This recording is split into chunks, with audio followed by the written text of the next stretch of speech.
kalau apabila ada kekurangan saya, tapi sebagai seorang muslim saya wajib menyampaikan mari kita senantiasa bertakwa kepada Allah Subhanahu wa taala dengan takwa yang sebenar-benarnya. Takwa menurut bahasa itu kan artinya takut ya, kalau salah, menjalankan perintah Allah dan menjauhi larangan-larangan Allah. Dalam hal ini kita sebagai umat Islam, apalagi di bulan Ramadan ini, kita diwajibkan berpuasa agar menjadi orang-orang yang bertakwa. Ya ayyuhalladzina amanu kutiba alaikumusiyam kama kutiba alal ladzina min qablikum la'allakum tattaqun. Kita berpuasa ini supaya menjadi orang yang bertakwa. Para jamaah yang dirahmati oleh Allah, ittaqillaha haitsuma kunta, bertakwalah dimanapun kalian berada. Di zaman yang serba canggih seperti ini, serba cepat informasinya yang seperti ini, kita harus pandai-pandai memilih dan memilah berita yang mana yang benar dan berita yang hoax, yang diragukan kebenarannya. Kadang-kadang kalau kita tidak mempunyai ketakwaan dan keimanan, otomatis mudah percaya. Contohnya di akhir-akhir ini adalah ketika negara kita menolak kedatangan timnas U20 dari Israel.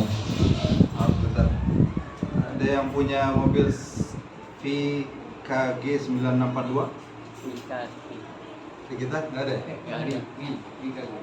Antum? Bukan. Bukan. Gimana di luar sana? Di sini. Pak Zainal mau sholat. Oh. Masih lupa apa nama? Nanti gagal itu. Oke. Baik, kita lanjut ya. Di seliweran media sosial itu banyak sekali ada yang pro dan kontra terkait masalah Piala Dunia. Nah, kalau saya pribadi itu mungkin ada unsur untuk mempertanyakan dukungan Indonesia terhadap Palestina, karena kita tahu bahwasanya mulai zamannya Pak Soekarno dulu itu kan tegas menolak tim Israel, sampai-sampai tim Indonesia pada waktu itu hampir lolos Piala Dunia di Swedia tahun 1958. Tapi Bung Karno memerintahkan untuk melarang timnas Indonesia untuk bermain dengan Israel. Akhirnya apa? Kita tidak jadi ke Piala Dunia. Itu adalah Piala Dunia pertama setelah Indonesia merdeka. Sebelumnya kan Indonesia pernah masuk Piala Dunia, tapi masih menggunakan nama Hindia Belanda. Nah, di zaman Pak Karno juga ketika Olimpiade, kalau tidak salah, atau Asian Games, itu juga terang-terang menolak tim Israel untuk bertanding. Akhirnya kan Indonesia di-ban sama Olimpiade, Komite Olimpiade Dunia. Tapi tetap Bung Karno bahwasanya Indonesia tidak mengakui Israel selama menjajah Palestina. Di akhir-akhir ini kembali lagi peristiwa itu, yaitu tim Israel yang mau datang ke Indonesia. Secara konstitusional kita tidak mengakui penjajahan di atas dunia. Penjajahan itu harus dihapuskan karena tidak sesuai dengan peri kemanusiaan dan peri keadilan. Itu pun di Indonesia ada yang pro dan kontra. Kita tahu generasi muda itu kalau literasi sejarahnya itu kurang, maka pasti banyak yang membela Israel. Kenapa kok Israel saja dilarang? Padahal kan hanya olahraga. Jangan jadikan olahraga itu jangan campur adukan olahraga dengan politik.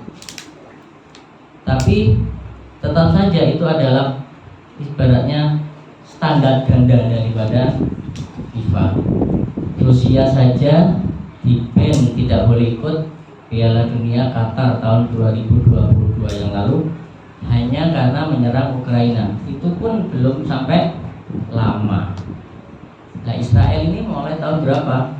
Kurang lebih tahun 20-an ya. 28 atau 24 itu ya. 48 ya.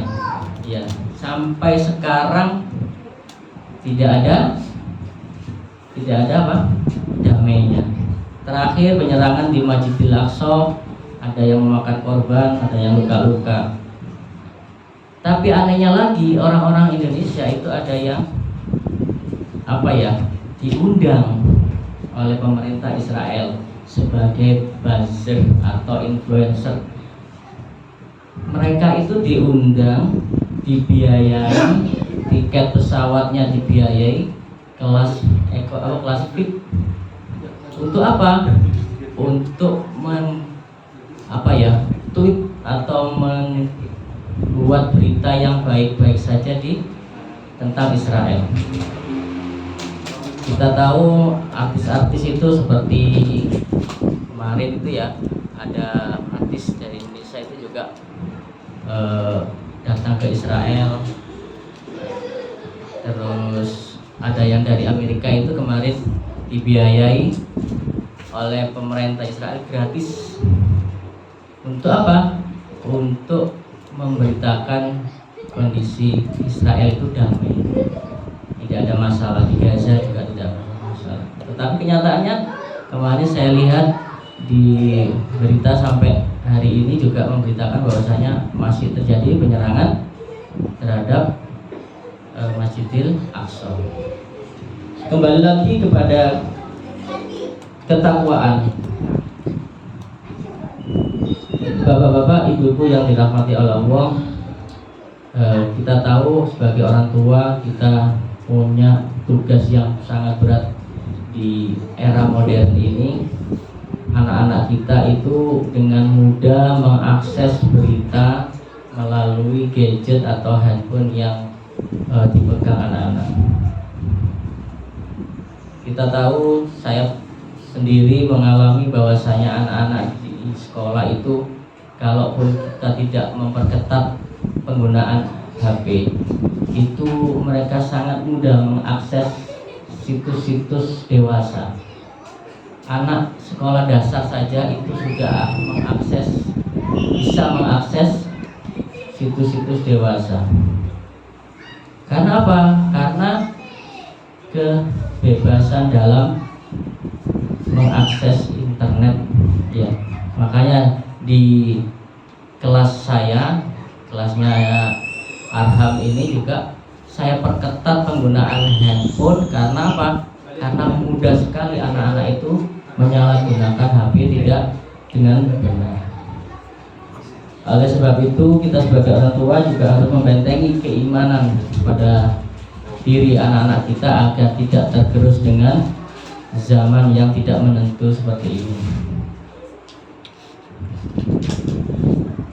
Para jamaah yang dirahmati oleh Allah, itu sedikit kultum dari saya. Apabila ada kekurangan saya mohon maaf. Apabila ada kebenaran itu datangnya dari Allah. Dan mari kita senantiasa beristighfar, bertakwa kepada Allah dengan sebenar-benarnya takwa. Sekian, billahi taufiq wal hidayah. Wassalamualaikum warahmatullahi wabarakatuh.